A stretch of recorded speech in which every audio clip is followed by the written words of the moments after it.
Chapter 1232. Heavenly Palace City, Dem's Secret Facility. Standing side by side, Westcott and Irene stared at the sealed cabin in front of them. Looking at the origami kite soaked in liquid, the smile on Westcott's face was gone. Irene was no longer as cold as before. The only emotion left on their faces was solemn. Irene. Irene didn't move her eyes away from the sealed cabin. She broke the silence. This child. That's right. Westcott nodded and gave his comment. This is too shocking. An entire night had passed since the beginning of the mana processing work. Tonight, Westcott and Irene's understanding of origami kite kept changing. Finally, Westcott gave an evaluation of origami kite as too shocking. It's because of the mana treatment effect on kite origami's body. The reason why the body was processed with magic power was to improve the user's adaptability with the cryo unit. The brain region that could control the cryo unit would be stronger, and it might even be able to control the cryo unit at will or even surpass the specifications. The performance of the cryo unit would be maximized. Depending on each person's talent, the effects of the mana treatment will be different. Some of the effects will be weak while others will be extraordinary. Just like in Shina, after the effects of her magic power processing came out. It directly made her the second in command of the Dem magicians. She was also the one with the best magical effects so far after her body had undergone magical treatment. But today this record had been broken. The person who broke it was none other than Shina. It was Kite Origami. Scott and Irene turned their gazes to a display screen beside the sealed cabin. Looking at the various values displayed on it, the two exchanged glances and sighed. The difference is that Irene was shocked while Westcott was shocked. The numerical values have all exceeded the numerical values of the real mana processing. Irene looked at the origami kite in the sealed cabin with astonishment. Kite Origami's control over the CR unit is also amazing. I'm afraid she's even stronger than Shina. However, with the magic power processing to this extent, the lifespan of the origami kite should be less than a year. If she can control the CR unit that surpasses the limit, her lifespan will be even shorter. Westcott sighed. I didn't expect her to be so talented. What a pity. Scott chose to help Kyuchi Origami because of the grudge between Wu Yen and Kyuchi Origami. If it weren't for the fact that Tabichi Origami and Wu Yen are classmates, AST members would have turned them into enemies by now. All these complicated relationships piqued Westcott's interest, and he had a plan in mind. Westcott would not help Yuani with origami. Westcott didn't expect Kite Origami to be able to absorb the effects of the CR unit to such an extent. It had to be known that although mana processing could quickly increase one's strength, the effect was determined by one's aptitude. In other words, mana processing enhanced the strength of a magician in the future and then displayed it in advance. In other words, the CR unit's effect is equivalent to the target's aptitude. Even if they don't use the CR unit, they can use gentle methods to gradually draw out Kite Origami's talent. Kite Origami can reach this level. If Westcott knew Kite Origami had such a talent, he wouldn't have recklessly asked her to use the CR unit's lifespan reduction magic.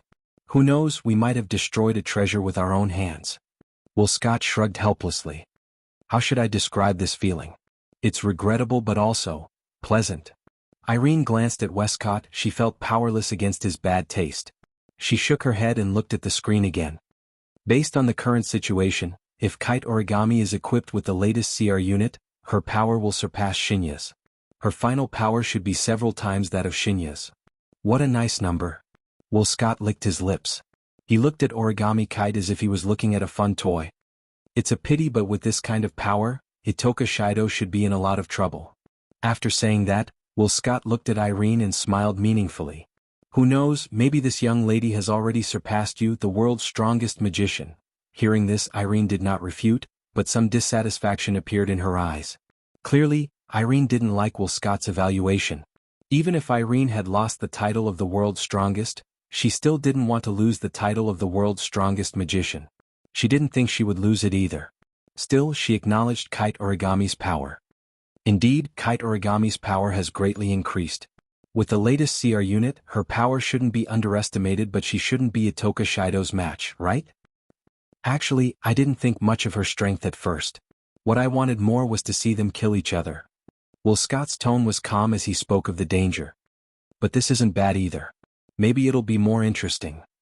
Lowering his head, Scott muttered to himself for a moment before suddenly speaking. When she comes out, give her Mordred. Wow.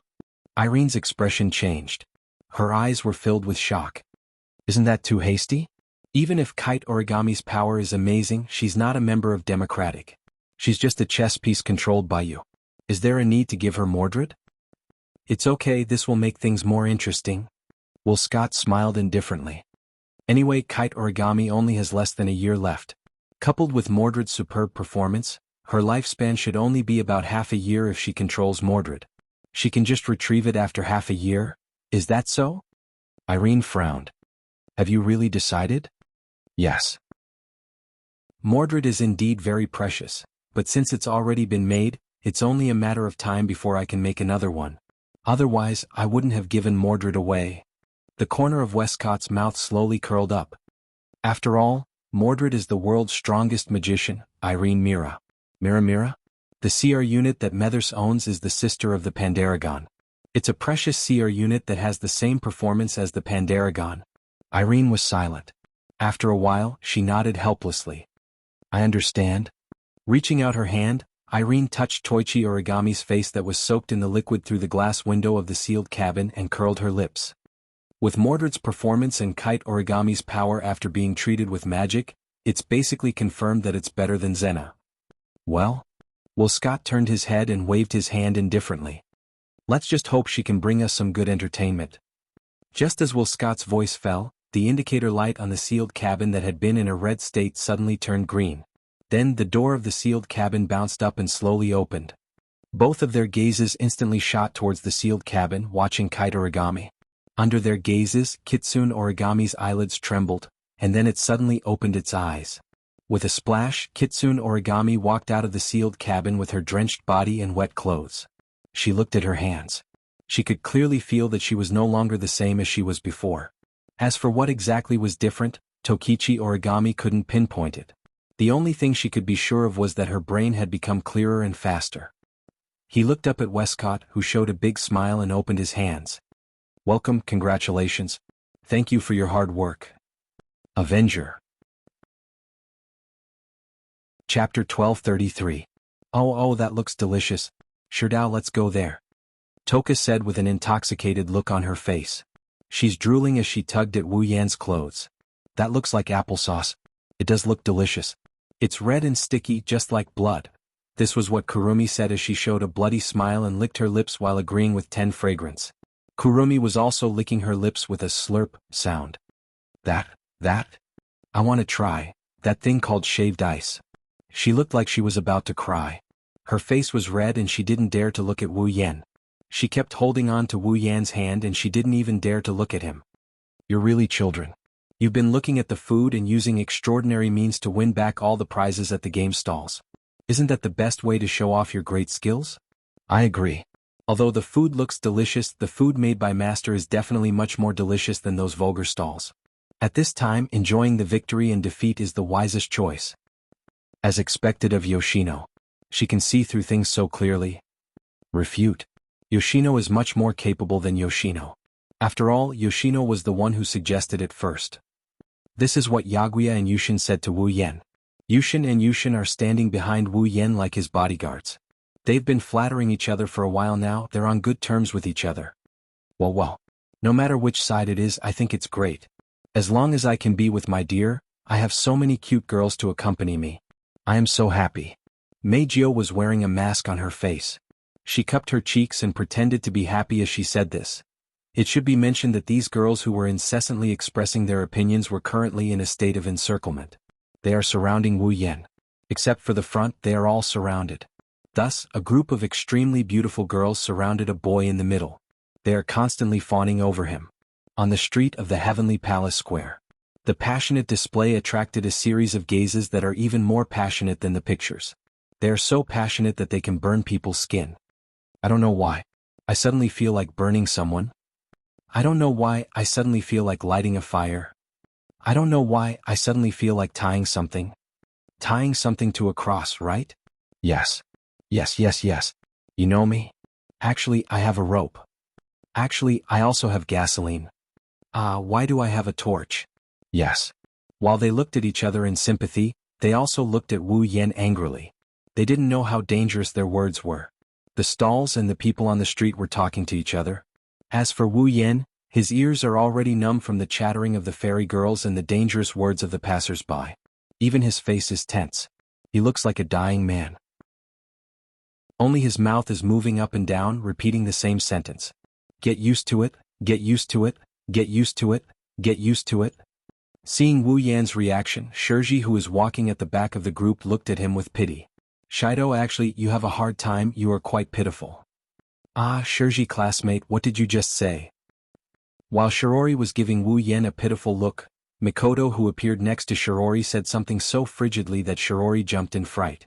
With Shiori's relationship with Wu Yan and Ko, she naturally knows Meijio's true identity. When she thought about how the masked girl walking beside her is actually a super popular idol, Shirori couldn't help but feel a bit reserved. No. It's nothing. Oh. Meijio nodded casually. She didn't seem to care about what Shirji said. But soon Meijio's bright voice entered Shirji's ears. Actually, I recently obtained some new tea leaves. I heard they can make delicious black tea. I wonder if Shirji classmate is interested in having a drink with me? Drink. Drink. Drink. Shirji felt a bit conflicted when she heard Meijio's tone. She sounded like a bad person trying to persuade a cute girl to drink. It's not that Shirji doesn't like black tea, it's not that she doesn't like Meijio.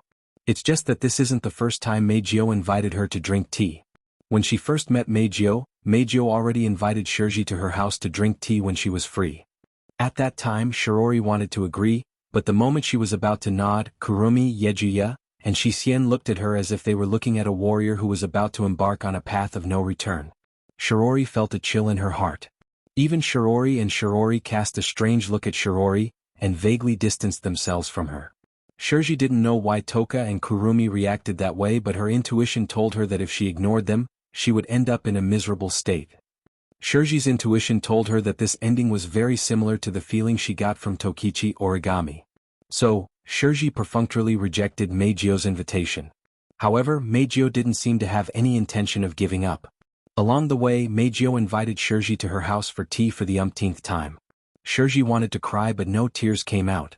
Wu Yan, who was walking in front of her, clearly saw this scene and was full of admiration for Shirji. As expected of the protagonist of the original work. Even if she's really feminine, she's still very popular with women. Not only does Tokichi Origami want to take her to forbidden places and do things to her, but even Meijio, who likes both men and women, has set her as her target. The difference is that Meijio's target range is wider. Unlike Tokichi Origami, who only targets Shirji Yuri, Meijio only targets Shirji Yuri, who has black and white twin ponytails. Of course, Tokichi Origami isn't as perverted as Shirai Kuriko. Probably. When he thought of Tokichi Origami, the numbness on Wu Yan's face faded away and was replaced by a frown. For some reason, when the name Tokichi Origami rose in Wu Yan's heart, a very impetuous feeling rose in his heart. This impetuous mood was exactly the same as the last time he met with Woodman and reached a consensus in the bathroom. It was the same impetuous mood that appeared for no reason. Could it be that the thing I neglected has something to do with Tokichi Origami? As this thought rose in his mind, Wu Yan realized that ever since he chatted with Tokichi Origami about her parents' murder, he didn't pay much attention to her. He almost ignored her. Given Tokichi Origami's personality and the hatred in her heart, she should still be in the process of searching for the murderer of her parents' murder, right? I wonder how her investigation is going. The more he thought about it, the more impetuous Wu Yan became. His frown deepened and he had a bad premonition. He had a feeling that something bad was about to happen. What's wrong? Kurumi noticed Wu Yan's frown and tilted her head with a smile. If there's something troubling you, you can share it with me. If there's something troubling you, you should talk about it, not share it. Wu Yan rolled his eyes at Kurumi and sighed. It's not really troubling, it's just that I'm a little confused. I see. Kurumi tapped her lips with her finger. Just as she was about to say something, Wu Yan suddenly stopped and focused his eyes. What's wrong? As Wu Yan stopped, the surrounding girls all stopped as well. They followed Wu Yan's gaze and looked forward. Then a figure appeared in everyone's eyes. Everyone was startled when they saw the figure. Wu Yan narrowed his eyes. Tokichi Origami. Maybe she heard Wu Yan's call. Tokichi Origami slowly lifted her head from the crowd. Her eyes were filled with killing intent and hatred as she stared at Wu Yan and the others. Wu Yan and the others felt their hearts tighten. Chapter 1234. Her eyes were as cold as ice, revealing the killing intent and resentment in her heart. It was as if the surrounding air had been frozen, isolating the space. There were students from 10 high schools passing by, but at this moment, it was like only Wu Yan's group and Tobarama were left in this world. Regardless of what Tobarama was thinking, Wu Yan's group became alert. Something's wrong. Something's very wrong. Something's very wrong. Including Shirori, almost all of the girls had the same thought. Naturally, Wu Yan was the same. Especially Toka, Shirori, and Toka, who had dealt with Toka origami more than once. Toka held her breath when she saw that Tobarama was completely different from the usual Tobarama. Her cold eyes were filled with pure hostility and killing intent. Shirori also hid behind Wu Yan in fear. Toka and Yoshino had seen Tashiichi origami in this state before. More than once. Before Toka and Yoshino met Wu Yan, they appeared in this world as elves more than once. Whenever they did so, the AST would send out a crusade against them. As a member of AST, Tobarama was a member of the group that attacked Toka and Shirori. At that time, Tobarama was in this state. She hated elves, killing elves was the only reason she lived in this world. The current origami kite was exactly the same as the origami kite who was a member of AST and fought against Toka and Yoshino. Of course, compared to when she attacked herself, the current Tobarama's hostility and killing intent were much stronger. Her hatred increased infinitely along with her cold gaze. She was like an evil spirit that returned from hell. But this state, Toka and Shirori also saw it. That was the day when they followed Wu Yan back to this world and caused the space quake. When Tobarama saw the elven coterie. At that time, Kite 1 could fold paper. Just like the current Kite 1 origami. They could completely overlap with each other. Almost instantly, Toka felt an instinctive hostility towards Toichi's origami form, and her body tensed up. If it wasn't for the fact that his spiritual energy was sealed, he might have even used his angel to prepare for battle. What do you want? Yes, origami classmate. Shirori also seemed to be a little panicked. Looking at Tabichi origami staring at Wu Yan, she quickly opened her mouth. If Shido did something wrong and made you angry, you can tell me directly. I can ask him to apologize to you. Apologize? Kitsune origami's eyes widened in an instant. Then she roared in anger. How can an apology make me give up on revenge? Accompanied by the angry roar, a burst of faint light broke through the air from all directions and covered Kitsune origami's body, rendering her into a dense light and gradually elongating. When the light and shadow dimmed, Kitsune origami's appearance had completely changed. Her Lai-chan high school uniform had disappeared and was replaced by the tight streamlined suit that must be worn when equipping the CR unit, and the strongest symbol of magician strength, the CR unit. However, different from the crude CR unit of the past, the CR unit on Kitsune origami's body had changed greatly. The entire body was made of dark gray mechanical armor, covering Kitsune origami's limbs and scattered parts.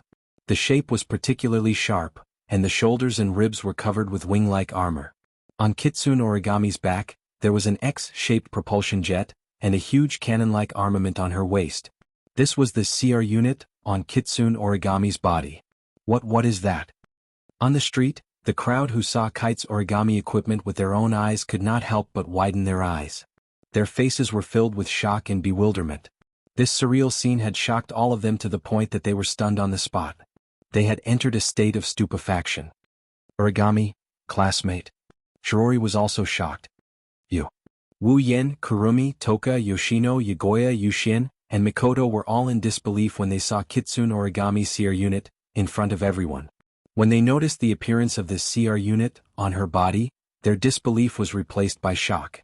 This definitely wasn't something that Kitsune origami's AST standard CR unit could compare to. Moreover, based on appearance alone, the CR unit on her body was very similar to another person's CR unit. The world's strongest magician Irene? Mira? Messier? Kitsune origami. Wu Yan stared at Kitsune origami and said in a deep voice. Could it be that you and Dem? However, Kitsune origami didn't wait for Wu Yan to finish his sentence. The CR unit on her body glowed with a bright green light. It rapidly expanded and hit everyone present. In an instant, all of the normal people present were covered by the Tori, including Shirori. Before anyone could react, Kitsune origami extended her right hand forward. The equipment on her waist quickly expanded and turned into a heavy cannon. She held it in her hand and pointed it at Wu Yan. Wu Yan's expression changed. He quickly undid the seals on all of the elf girls present. At the same time, Kitsune Origami pulled the trigger on the cannon in her hand without any hesitation. A dazzling light filled every corner of the area. A huge magical beam pierced through the air and slammed into Wu Yan at an unimaginable speed. Bang! A deafening explosion echoed throughout the square. Smoke and fire were stirred up. The powerful shockwave spread in all directions. All of the bystanders in the Tertori were sent flying and all of the stalls were knocked down. It's not hard to imagine that if Kitsune Origami didn't cover the normal people present with her Tertori, that attack would have killed at least 20 to 30% of the people present. Looking at the smoke and fire that permeated the scene, the crowd who realized what kind of state they were in just now screamed in horror and fled in all directions as if their lives depended on it. It was only after they had fled for a certain distance that the Tertori on them disappeared. What happened? That was a loud noise? Look over there. There's smoke. Could it be that there's a gas explosion somewhere? With this piercing scream as the source, the Heavenly Palace Square suddenly became a mess. The crowd, who did not know what was going on, looked in the direction of the smoke and fire in surprise. Some of the more curious ones even moved in this direction. In the center of the smoke and fire, there was a hole at least 2 meters deep and 5 meters wide. There was a straight line between the hole and Kitsune Origami, proving that what happened just now was not a dream. In the middle of the hole, Wu Yan reached out with one hand. There was some light smoke and magical fluctuations coming from it. Just now, he had used this hand to block Tokichi Origami's attack. On his other hand, Wu Yan is holding Shirori by the waist. Their surroundings are still rippling with the light of Tertori, domain of will. However, her face is also filled with fear.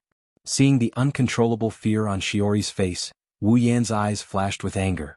For Shirori, who didn't know what Tertori does, she was facing death just now. Wu Yan looked at Kitsune Origami. The anger in his eyes turned into coldness. Do you know what you've done? I don't need you to remind me. Kitsune Origami raised her heavy cannon and said with a cold tone. There was no confusion or hesitation in her voice. Everything will end if I kill you, including me. Chapter 1235. Once I kill you, everything will end. Including me. Hearing Tabichi Origami's cold and resolute tone, Wu Yan clicked his tongue in annoyance. His brain started working at high speed. Why did Kuta Origami become like this? Why did Kuta Origami hate him so much and even made a declaration of self-destruction? Why was Kuta Origami equipped with a CR unit, similar to Irene's form? Why did Kyuchi Origami's strength seem to have increased so much that it was comparable to an elf? These 4 questions flashed through Wu Yan's mind. They mixed with the impulsive feeling from before and occupied all of his nerves. Looking at Kuta Origami's crazy appearance and recalling all the words it just said, Wu Yan had a vague guess. Shirdao. Brother Shirdao. Lord Husband. Master. Darling. In the air, the elven girls who had disappeared from their original spot descended one by one with cheers. They had all changed into colorful spiritual equipment of different styles. Toka even held her own angel in her hand, the great sword Sandalphon, and pointed it at Tokichi Origami from afar. Kuta Origami. How dare you hurt Shirdao?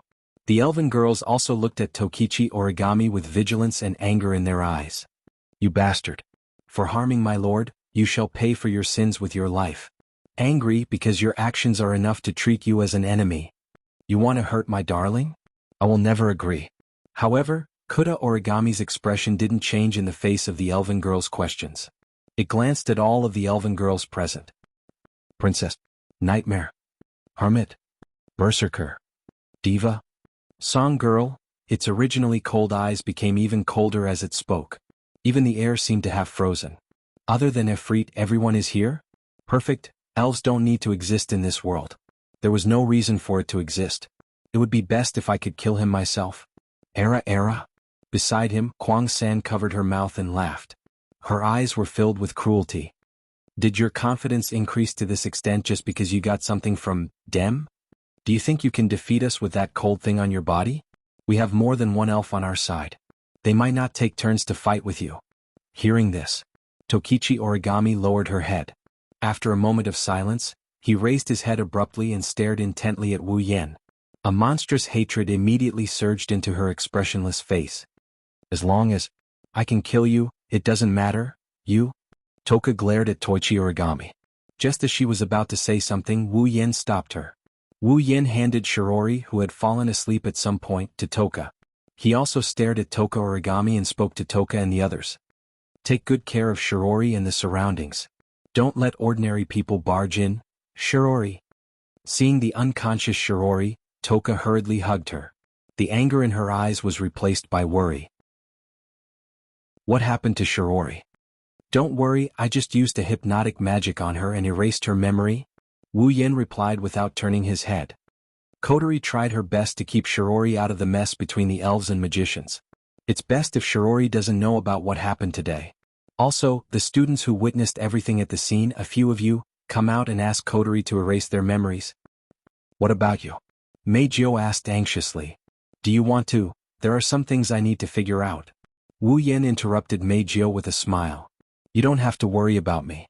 I won't be in trouble. Kotori, on the other hand, I haven't been able to get in touch with her since the beginning. Her communication with Fraxinus seems to have been cut off. Something must have happened over there. Wu Yan narrowed his eyes. Even though I removed the seal on Kotori, I'm afraid she might be in trouble if she's alone. Split into two groups. One group will watch the surroundings and make sure no one barges in. The other group will go to Kotori and support her. Listening to Wu Yan's analysis, the elven girls exchanged glances and they nodded. Be careful. Don't worry. The elven girls looked at Wu Yan and Toka Origami. They levitated into the air and left the scene. Toka Origami frowned. She didn't want the elven girls to leave. However, when she saw Wu Yan didn't leave, she focused on Wu Yan again.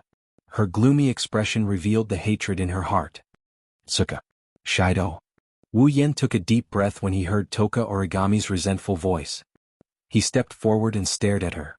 It seems that your investigation during this period of time seems to have found something that even I didn't expect. Tabichi Origami's undisguised hatred, her murderous tone, and the CR unit on her body that is definitely the handiwork of the Dem are telling Wu Yan that things are about to get troublesome. Considering his understanding of Tabichi Origami and the fact that he always blurted out the word revenge, Wu Yan could more or less guess the cause of this. You think I'm the one who killed your parents? Think? Toka Origami bit her lips. She roared at Wu Yan with a hoarse voice. I don't think so. You killed my parents. I don't know how you came up with such a conclusion. I really want to clear my name, but looking at you right now, I don't think anything I say will change your mind. You won't listen to me anyway? Wu Yan slowly opened his eyes and his expression slowly turned to one of relief. Forget it. Consider this your punishment for acting crazy in public. Let me take you down first. Take me down? Toka Origami was furious. Her expression turned colder and colder. Do you think I'm still the same old me? If you can do it, then give it a try. Then, Tabichi Origami pointed her cannon at Wu Yan and it started emitting mana waves. The mana waves turned into a beam of light that shot towards Wu Yan like a sword of light. Boom! Toka held Shirori in her arms and flew into the air with Kurumi, Shirori, Yakuya, Yushin and Meijio. Looking at the rumbling sound and the bursts of smoke and fire coming from below, the girls were worried. Honey, you're alone. Are you okay? Meijio grabbed Yukino's hand. Do you really not need help? Don't worry. We don't need to worry about our husband's side. Kurumi, who was the only one who maintained a calm expression, calmly said to the girls, with our husband's strength, dealing with Origami Kite won't be a problem. Is that so? Toka frowned. I can feel that the current Origami Kite seems to have become a lot more powerful. No matter how strong he is, he can't beat husband. Kurumi shook her head. Just like husband said, instead of worrying about him, we should worry about other places first. Husband said we should split into two groups. One group is to protect the people in the Heavenly Palace Square, don't let anyone get close, and the other group is to protect Kotori. That's right. Yi Juya nodded. Master said that something happened to Kotori and we have to go help her. Agreed. Yukino nodded. She looked at the others. But how should we split up? Kurumi pondered for a moment, then began to divide the elven girls among themselves. Meijio's ability is more suitable for controlling the situation. Toka is the strongest among us. Yukino, you three stay here. Yukino, and I will go to Kotori. The group of elven girls also pondered for a moment before nodding their heads in agreement. Chapter 1236. In the sky above Tengu City, Fraxinus. Phew. Coterie was wearing a military uniform with a jacket draped over her shoulders. She finished her work and leaned back in her chair, exhausted. After pulling an all-nighter, Coterie finally finished sorting out the list of the display devices that were being manufactured and sent it back to Radatasker's headquarters. Next, all he had to do was wait for the HQ to create the display device, according to the order and arrangement on the list. Then, the main purpose of returning to this world would be achieved. Well, Coterie pouted and muttered. Let's hope that those fellows won't throw away their words like water and go back on their words at the last minute. They're the higher-ups, I don't think that's possible. Shina was playing chess with you while replying to Coterie in a bored tone. Even if it's a dam, the promises made by the higher-ups still have to be fulfilled. Otherwise, it will definitely be very troublesome if the subordinates lose confidence in themselves. After all, the higher-ups are not all standing on the same line. If that's the case, the round table should be the same, right? You took advantage of the time Shina was talking to take down a chess piece. Otherwise, the commander wouldn't look like he just swallowed a fly every time he contacted them. I don't care what the headquarters say. We'll follow the commander's orders without question. Kanazuki Kuhei jumped up and down as if he was on steroids. The members of Ratatosker are gathered because of the commander. Ratatosker is what we are today because of the commander. You gathered because of Coterie? Jina couldn't help but look at Coterie, who was holding the jewel in her mouth, and asked in surprise. Did Coterie create Ratatosker all by herself? Nah. That's not it. Rain answered Shina with dark circles under her eyes. Every member of the round table participated in the creation of Ratatosker, but everyone in Ratatosker is a fan of Coterie. Without Coterie, Ratatosker wouldn't exist. I see. Shina nodded in realization. She sighed. She's so popular. Coterie has her own aura. Many people like her. Ling Yin replied before looking at Yiyu. But didn't you transfer from the headquarters to support Coterie's brother? Is it okay for you to talk bad about the higher-ups from the headquarters? No problem. No problem. Yu waved her hand at Rain without looking away from the chessboard.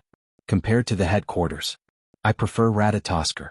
I agreed to the transfer because I couldn't stand some of the things happening in the headquarters. I like Ratatosker. The leader's not only strong, but he's also very friendly. Moreover, his affinity is very high. I'm very willing to follow him. If he wants me to go back now, I might not go back. No matter which organization it is, and no matter whether their intentions are good or bad, as long as they have a bit of power, infighting is inevitable, Zhen Na said in a mature tone. I didn't expect you to be a member of the headquarters, Yu. When the higher-ups heard that there's a person in Ratatosker who possesses a magical item that can seal the spiritual power of elves and has a power that's comparable to the elves, they all came up with a wicked idea. Not only did they ask me to help, but they also asked me to keep an eye on him. Night Moon did not hide anything and directly betrayed her former superiors. Now I don't contact them anymore. They've probably forgotten about me. I wish they would forget about me. Coterie pursed her lips again on the platform. They've been coming here all day to ask about the sealed elves' current situation, yet they never ask about the seals. Instead, they're constantly asking questions about the elves' powers and conditions before the seals, and they even want to invite the elves to meet them. Do they think that no one knows what they're doing? I must tell on them at the round table conference next time. Radatasker's members laughed kindly when they heard Coterie's complaint. At this moment, a red warning light flashed on the big screen in the command room, and a sharp alarm echoed throughout the command room. What's going on? Coterie furrowed her brows. What's going on? Commander. A member of Ratatosker tapped on the keyboard of the instrument in front of him swiftly and reported in astonishment. There's a powerful magic reaction near the fairies in the Sky Palace Square. There's a magic reaction near the fairies? Everyone present was shocked. They stopped what they were doing and stood up. Coterie hurriedly gave the order. Show me the captured images. Yes, Commander. Suddenly, there was a sound of typing on the keyboard in the command room. As the sound rang out, the big screen in the command room instantly reflected the scene in the Heavenly Palace Square. Then the crowd saw something. In a corner of the Heavenly Palace Square, thick flames and smoke were rising, and explosions were happening one after another. One by one, people ran out of the Heavenly Palace Square in a panic. It was a mess. At the corner of the battlefield, Tabichi Origami, who is wearing Pandaragon's sister mech, Mordred, fired her cannons at Wu Yen, who is holding up a magic barrier. Tabichi Origami? Kotori looked at the screen in shock. Why is she equipped with that thing? Why is she attacking Oniai-chan? Is that really AST's Tabichi origami? Ling-in exclaimed as she looked at the numbers displayed on the screen below the commander's desk. What a shocking number. It's on a completely different level from what she's shown so far. It's even higher than Shina's. Toichi origami. Shina frowned and stared at Toichi origami's figure on the big screen. To be more precise, he was staring at the CR unit on Toichi origami's body. He lowered his voice. Why is she equipped with Dem CR unit? Dem? Everyone in the command room was shocked again. Kotori's expression also turned ugly. Is that the CR unit for Dem? Of course. I would never mistake a Dem CR unit for something like that. Shina nodded. Although I've never seen the type of CR unit on Tokichi origami's body, Irene? Mira? Mether's special CR unit is very similar to this one. It's definitely the work of the Dem. That's right. We have nothing to do with Origami Kyuichi. Her excellent CR unit is not something that AST can provide. Other than the Dem providing it, there is no other possibility. But why did she attack brother? Kotori couldn't figure out the reason. She shook her head and didn't care about it anymore. She didn't know what happened between Dem and Tabichi origami. She also didn't know what happened between Tabichi origami and her Oniai-chan. However, she was fighting Oniai-chan. Since that's the case, Tabichi origami is the enemy. Kotori waved her hand. Start the engines. Full speed ahead. Target 15,000 meters above Heavenly Palace Square. Yes, the members of Ratatoska responded in unison. They began to operate the Fraxinus. The originally faint engine sound gradually became louder and louder. They turned the ship towards the direction of the Heavenly Palace Square. Suddenly, boom! A sudden shockwave spread across the entire Fraxinus and hit the command room. The sudden impact caused everyone in the command room to lose their balance. They staggered to their feet and cried out in alarm. Kotori held onto the armrest of the command deck in time and shouted to the people below. What's going on now? Commander. A member of Ratatoska replied. That shockwave came from outside. What did you say? Kotori yelled. At the same time, an image appeared on the screen in the command room. Chapter 1237. Black dots appeared on the screen of Fraxinus like a swarm of locusts. Everyone in Ratatoska gasped when they saw the locust-like black dots in the command center of Fraxinus. That was because those black dots were all people. A group of magicians, equipped with advanced CR units, levitated in the air with the help of propellers, and aimed at Fraxinus with powerful weapons in their hands. This formation, this posture. In the command room, Shinya looked at the magicians on the big screen expressionlessly, and a glint flashed in his eyes. How nostalgic, tisk. Kotori clenched her teeth. Demha. I can't believe they came to us at this time. They're as cunning as ever. Tabichi origami is fighting Wu Yen with the DM CR unit. Of all the times the DM arrived, even if Kotori is an idiot, she can guess the relationship between the two. However, Kotori didn't understand why Dem wanted to find Ratatoska. Was it purely to destroy the enemy's airship? That might be the case, but Kotori had a feeling. Dem's goal was definitely not that simple. After all, Dem's branch company had been destroyed, and it wasn't easy to provide support to the magicians of Dem and repair, update, and equip them with equipment. Under such circumstances, it wasn't unreasonable for the magicians of Dem to gather together and come looking for them. However, it was also because of this. This proved that Dem's goal wasn't simple. It wasn't as simple as destroying a mere airship. On top of that, Fraxinus was able to blend into the surroundings by manipulating the Tori to create an invisible camouflage. It wouldn't be discovered. They wanted the camouflage to work. They had to keep Fraxinus in a stationary state. Once it sailed, the surroundings would distort and it would be discovered. However, it was obviously impossible for the Dem formation to rely on this to discover it. Fraxinus was attacked from the outside. That attack must have been done by the magicians of the DM. If they wanted to attack a flying ship, the magicians of the DM would have to focus all their firepower and attack together. However, as soon as Fraxinus turned the ship around, the attack came. It was obvious that the magician knew the location of Fraxinus from the very beginning. This also proved that the Dem was coming for them. Tabichi origami was probably just a trap to stall Wu Yen and the others. At this thought, Kotori slapped the armrest of the platform in frustration. At this moment, a series of sirens sounded in the command room, which almost ignited her anger. What's going on this time? This. A member of Ratatoskr who was in charge of alarms smiled bitterly. There's a message. It's a message from Dem. A message? Shina, Yue, and the others immediately turned to Coterie. Coterie also frowned in surprise and waved her hand. Connected? Yes, ma'am. At the same time, a window popped up on the big screen in the command room. In the window there was a girl with light blonde hair and purple pupils. Her face was cold and her eyes were filled with absolute confidence. Her lips curled up slightly, instantly bringing an invisible pressure to everyone present. It's you, Shina exclaimed. Coterie's red eyes narrowed. She looked at the girl on the screen with displeasure. I was wondering who it was. So it's you, Irene? Mira? Messier? Irene? Mira? Methers? The members of Ratatoskr who were sitting in the command room widened their eyes in shock. The strongest magician in the world, Irene? She's a human with power comparable to or even surpassing the elves. Mira? Messier? She's her. On the big screen, Irene's eyebrows twitched slightly as she watched the scene unfold. The smile on her face gradually disappeared. As expected of Ratatoskr. Even though you're only a small organization compared to Dem, you've gathered enough information about me. Let me give you some recognition. After saying that, Irene glanced at Coterie, then at Shina, and her eyes narrowed. So you're here as well? Traitor. Oh? You don't seem to be very surprised. Zhen's face was filled with obvious disgust. Did you already know that I've joined Ratatoskr? That's why I don't understand your stupid decision. Irene raised her chin. Even in the Dem, you are the only one who is inferior to me. The Dem is much stronger than Ratatoskr. Why did you choose to betray us? You talk about betrayal every time you open your mouth. How annoying. Zhen sneered disdainfully. I can't think of a reason to stay in an organization that would do anything to another person's body. I should be the one who was betrayed. Hearing this, Irene's face sank. So you already know about this matter. No wonder. Since that's the case, don't think that I will show mercy.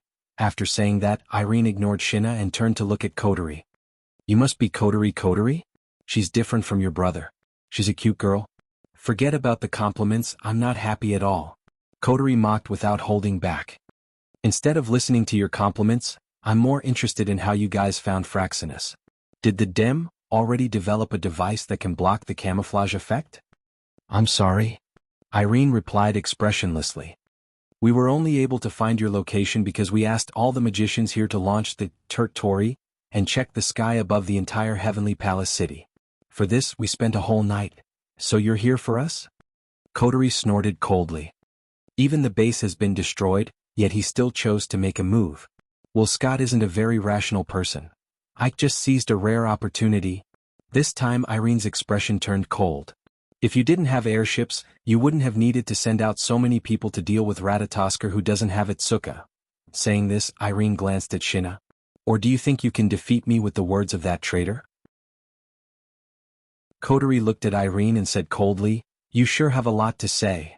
Just tell me what you're after. Alright, I don't have much time here. With Yuichi's origami ability, even if that man doesn't seem to do anything to her, there's not much time that we can buy. Elaine nodded as her gaze suddenly turned sharp. As for the goal, the Dem will always have only one goal, and that is the sprites. Itsuka Coterie. No, Efreet, do you want to surrender or do you want us to pry open the airship's wall and capture you? I see, so I'm the target? Coterie closed her eyes and took a deep breath. She turned around and walked down the platform. Commander, what are you doing? Seeing this, everyone was shocked. Yu even stepped forward. Are you? Don't worry, I won't surrender. Coterie waved her hand and turned around with a sinister smile on her face. Coterie raised her head slightly, and a trace of scorching light flashed in her eyes, causing everyone to be stunned. However, we need to teach that arrogant woman a lesson. Otherwise, she'll really think she's the strongest in the world. After saying that, Coterie left the command room. Commander's seal is broken. Kanazuki Kyuhei smiled. He turned around and looked at Shina. Shina, go support the commander. Understood. Shina nodded and left the command room as well. Chapter 1238. In the air, Irene, who was floating in front of all the Dem magicians, suddenly raised her head and looked forward. There, a stream of light formed from flames suddenly flashed out from the void. It was like a meteor as it streaked across a smooth trajectory. Soon after it came to a stop. When the flame dimmed, a figure standing on flames had already appeared in front of everyone's eyes. Seeing this, the magicians of Dem all raised the guns in their hands and aimed. Irene also tightened her grip on the laser lightsaber in her hand, and her purple eyes flickered slightly. "You finally showed up?" "Ifrit." Coterie lifted her head and swept a glance at the large group of magicians. She scoffed in a mocking tone. As expected of the Dem, they're taking full advantage of their numbers. Although I don't want to. Irene's face was emotionless, she wasn't affected by Coterie's provocation. But in order to complete the mission, Ike has also given the order. I will not go against it. Besides, if I don't seize the time to capture you when your brother returns, it will be very troublesome on my side. Is that so? Coterie pursed her lips. If that's the case, why don't you send your Bandersnatch as well? We have no choice. Irene looked at Coterie coldly. The branch was destroyed by some infuriating elves. The Bandersnatch was destroyed as well. Without the facilities, we can't replenish the Bandersnatch, so we have to do it ourselves. Oh. Coterie chuckled. That's really good news, Coterie. A streak of light appeared out of nowhere and stopped next to Coterie. She was wearing a thick CR unit that was completely different from the Dem, and she was looking straight ahead. The Vice Commander sent me to support you. Take care of those small fries. Coterie gave the order without hesitation. As for the strongest magician in the world, leave him to me. This? Shinna hesitated for a moment before nodding his head. His expression turned serious. You have to be careful. You might be an elf, but that woman isn't easy to deal with, you might. Don't worry. Coterie nodded. Is the battle conference over? We don't have much time left. Irene narrowed her eyes and raised her hand. Everyone. Yes, ma'am. The magicians from Dem responded. At the same time, Jinnah also rushed out. In an instant, he was like a ferocious tiger that had entered a flock of sheep. Amidst the flames and cannon fire, he knocked down the magicians one by one. The Dem magicians were no match for Shinna. It was impossible for them to be Jinnah's opponent. At best, they only had the advantage in numbers. Looks like our magicians are better. Coterie raised an eyebrow. If you don't help, you might get wiped out. It's fine. Irene picked up the laser lightsaber and replied concisely. From the very beginning, I didn't count them as part of my combat strength. To capture you, I alone am enough, Coterie chuckled. She narrowed her eyes and a ball of fire erupted from her body, burning her clothes to ashes. Divine spiritual equipment? 5 times, Elohimji Wavar. Just like a phoenix spreading its wings, Coterie waved her hands, and an ethereal kimono appeared around her and covered her entire body. The sleeves of the kimono were burning with flames, and her twin ponytails had turned into long hair. A pair of horns adorned the top of her head, making her look both beautiful and domineering.